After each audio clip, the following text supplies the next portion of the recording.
కడప జిల్లా బద్వేల్ డివిజన్ పరిధిలోని Porumamilla, Kalasapadu, Kasinayana, B Koduru, Badvel, Kadapa Congress parliament అభ్యర్థి వైఎస్ షర్మిలారెడ్డి జోరుగా ఎన్నికల ప్రచారాన్ని నిర్వహించారు. ఈ సందర్భంగా కడప పార్లమెంట్ అభ్యర్థి వైఎస్ షర్మిలారెడ్డి మాట్లాడుతూ హంతకులకు వైఎస్ జగన్మోహన్ రెడ్డి అండగా ఉంటున్నాడని, హంతకులు చట్టసభల్లో వెళ్లొద్దనే ఉద్దేశంతోనే కడప పార్లమెంట్ ఎంపీ అభ్యర్థిగా పోటీలో నిలుస్తున్నానని, ఒకవైపు న్యాయం ఉంది, మరోవైపు అధర్మం ఉంది. న్యాయం గెలవాలో లేదా అధర్మం గెలవాలో ఓటర్ మహాశైలే మీ అమూల్యమైన ఓటుతో తేల్చి చెప్పాలని వారు ప్రజలను కోరారు. జగన్మోహన్ రెడ్డి గారు మరి వీళ్ళ రాజశేఖర రెడ్డి గారి ఆశయాలు నిలబెట్టేది. రాజశేఖర రెడ్డి గారికి ఇలాంటి బిడ్డలు, ఈ బిడ్డలంటే చాలా ప్రాణం. ఈ బిడ్డల్ని గుండెల్లో పెట్టుకున్నాడు రాజశేఖర రెడ్డి గారు.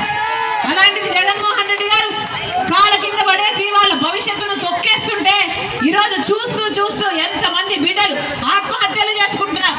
లేకపోతే చిన్న చిన్న ఉద్యోగాలు 8,000కు, 10,000కు, 12,000 రూపాయలకు చిన్న ఉద్యోగాలు, డిగ్రీలు, పీజీలు చదివి కూడా చిన్న చిన్న ఉద్యోగాలు చేసుకునే పరిస్థితి వచ్చింది. కారణం ఏమిటి?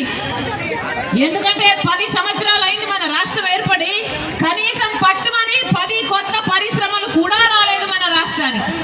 పోనీ ప్రభుత్వ పరంగా ఉద్యోగాలు వస్తున్నాయా అంటే అవి లేకపోయి. ఏం చెప్పాడు జగన్మోహన్ రెడ్డి గారు?